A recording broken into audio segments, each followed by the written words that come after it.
Matthew 18. At that time the disciples came to Jesus and asked, "Who then is the greatest in the kingdom of heaven?"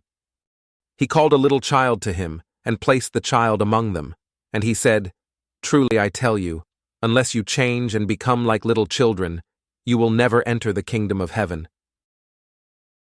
Therefore, whoever takes the lowly position of this child is the greatest in the kingdom of heaven, and whoever welcomes one such child in my name welcomes me.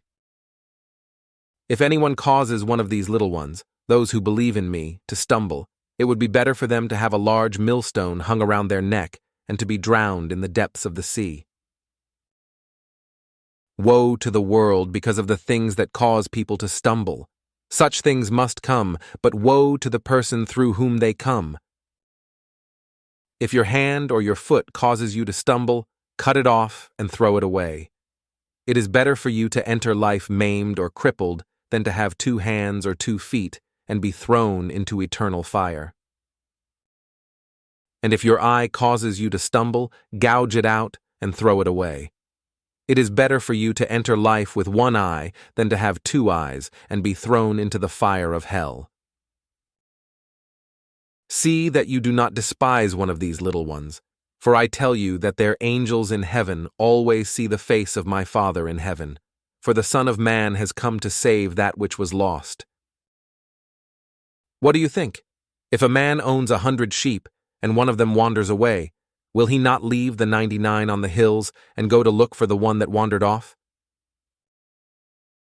And if he finds it, truly I tell you, he is happier about that 1 sheep than about the 99 that did not wander off. In the same way, your Father in heaven is not willing that any of these little ones should perish. If your brother or sister sins, go and point out their fault, just between the 2 of you. If they listen to you, you have won them over. But if they will not listen, take 1 or 2 others along, so that every matter may be established by the testimony of 2 or 3 witnesses. If they still refuse to listen, tell it to the church. And if they refuse to listen even to the church, treat them as you would a pagan or a tax collector. Truly I tell you, whatever you bind on earth will be bound in heaven, and whatever you loose on earth will be loosed in heaven. Again, truly I tell you that if 2 of you on earth agree about anything they ask for, it will be done for them by my Father in heaven. For where 2 or 3 gather in my name, there am I with them. Then Peter came to Jesus and asked, "Lord, how many times shall I forgive my brother or sister who sins against me? Up to 7 times?" Jesus answered, "I tell you, not 7 times, but 77 times. Therefore, the kingdom of heaven is like a king who wanted to settle accounts with his servants. As he began the settlement, a man who owed him 10,000 bags of gold was brought to him. Since he was not able to pay, the master ordered that he and his wife and his children and all that he had be sold to repay the debt. At this, the servant fell on his knees before him. "Be patient with me," he begged, "and I will pay back everything." The servant's master took pity on him, canceled the debt, and let him go. But when that servant went out, he found one of his fellow servants who owed him 100 silver coins. He grabbed him and began to choke him. "Pay back what you owe me," he demanded.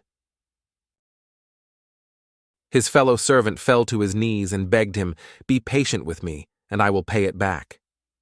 But he refused. Instead, he went off and had the man thrown into prison until he could pay the debt. When the other servants saw what had happened, they were outraged and went and told their master everything that had happened. Then the master called the servant in. "You wicked servant," he said, "I canceled all that debt of yours because you begged me to. Shouldn't you have had mercy on your fellow servant just as I had on you?" In anger, his master handed him over to the jailers to be tortured until he should pay back all he owed.